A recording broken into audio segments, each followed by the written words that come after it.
11 अक्टूबर 2024 की दरमियानी रात को दिल्ली के राजघाट इलाके में एक लड़की अर्धनग्न हालत में सड़क पर बदहवास चली जा रही थी।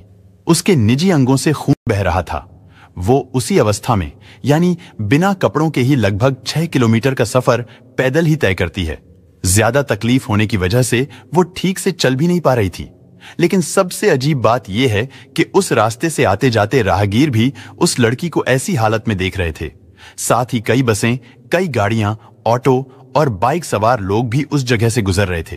लेकिन किसी ने भी ना तो उस लड़की की हालत के बारे में उससे पूछने की कोशिश की और ना ही पुलिस को इसकी जानकारी दी। वो लड़की पैदल ही गिरती पड़ती उसी अवस्था में चलती जा रही थी, पर कोई भी उसकी मदद के लिए आगे नहीं आ रहा था। लेकिन तभी वहां से गुजर रहे एक आर्मी ऑफिसर की नजर उस लड़की पर पड़ती है।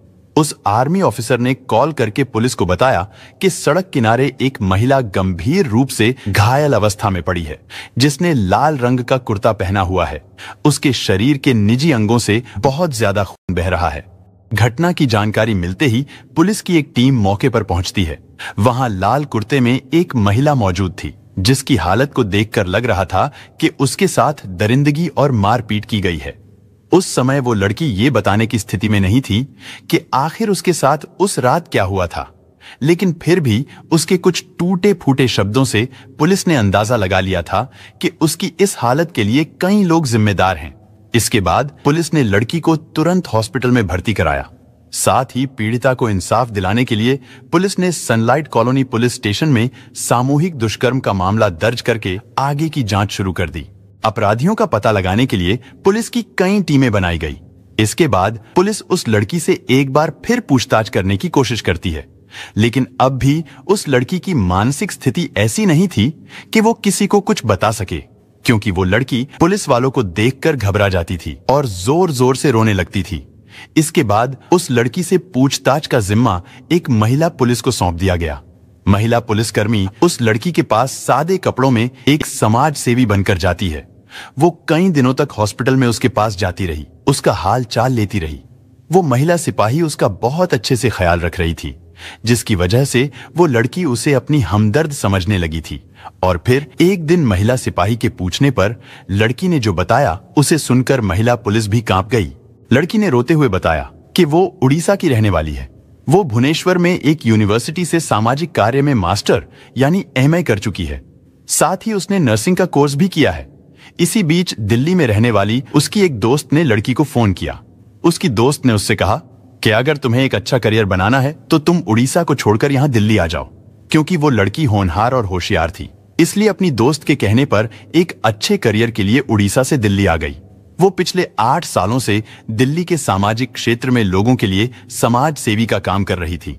वो लोगों में HIV एड्स के अलावा स्वच्छता और जागरूकता फैलाने में भी जुटी हुई थी।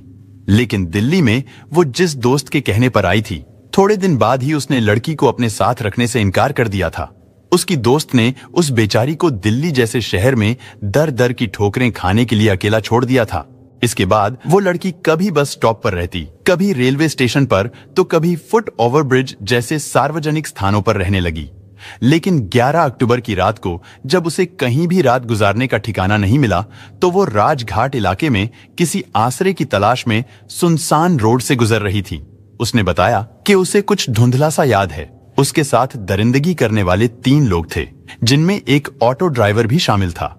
पीड़ित लड़की से मिली जानकारी के आधार पर पुलिस ने उस इलाके में जांच करनी शुरू कर दी। पुलिस ने सबसे पहले उस इलाके के ऑटो रिक्शा को चेक करना शुरू किया।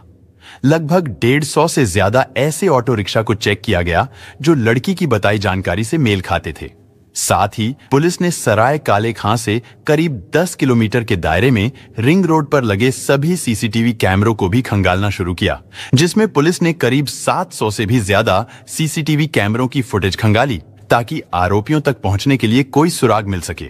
पुलिस ने उन फुटेज में देखे गए हर ऑटो चालक के घर जाकर उनके पड़ोसियों से भी पूछताछ की और उन सभी के बारे में जानकारी जुटाई। इसी तरह समय बीतता जा रहा था। इधर पुलिस भी पूरी मेहनत से जांच कर रही थी। आखिरकार इस घटना से करीब 21 दिन बाद पुलिस के हाथ एक CCTV फुटेज लगता है, जिसमें एक ऑटो ड्राइवर उस लड़की को रिंग रोड के किनारे पर फेंककर फरार होता हुआ दिखाई दे रहा था। लेकिन जब उस ऑटो के बारे में पता लगाने की कोशिश की गई तो पुलिस ने न सिर्फ उस ऑटो बल्कि उसके ड्राइवर की भी पहचान कर ली थी। उस ऑटो ड्राइवर का नाम था प्रभु महतो।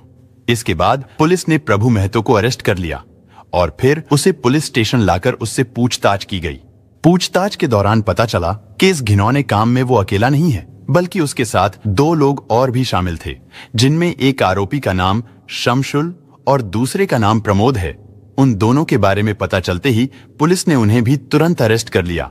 पूछताछ के दौरान प्रमोद ने खुलासा किया कि उस दिन दिल्ली के सराय काले खां इलाके में आधी रात के आसपास अंधेरा और खामोशी थी। सेंट्रल दिल्ली में छोटी सी कबाड़ की दुकान चलाने वाला प्रमोद अपना सामान समेट रहा था, लेकिन उस रात प्रमोद ने दुकान बंद करने से पहले ही बहुत ज्यादा शराब पी ली थी और जब दुकान बंद करके वो अपने घर की ओर जा रहा था तभी अचानक प्रमोद की नजर उस लड़की पर पड़ी। आधी रात को सुनसान सड़क पर अकेली लड़की को देखकर उस दरिंदे के अंदर का शैतान जाग उठता है। लड़की को देखते ही प्रमोद के अंदर कुछ हलचल सी होने लगी, क्योंकि उसके शरीर में खप चुकी शराब के नशे ने उसे हैवान बना दिया था। प्रमोद उस महिला के पास पहुंचता है और फिर उसे बहला फुसलाकर अपने साथ ले जाने की कोशिश करता है, लेकिन जब वो लड़की उसके साथ जाने से मना कर देती है तो प्रमोद उसके साथ वहीं रोड पर दरिंदगी करने लगता है। वो किसी जानवर की तरह उस लड़की पर टूट पड़ा था। उसने 11 अक्टूबर की रात को उस लड़की के लिए एक बुरे सपने में बदल दिया था। वो हैवान अभी दरिंदगी कर ही रहा था कि तभी वहां एक और व्यक्ति शमशुल भी पहुंच जाता है। शमशुल उस इलाके में जाना पहचाना भिखारी था।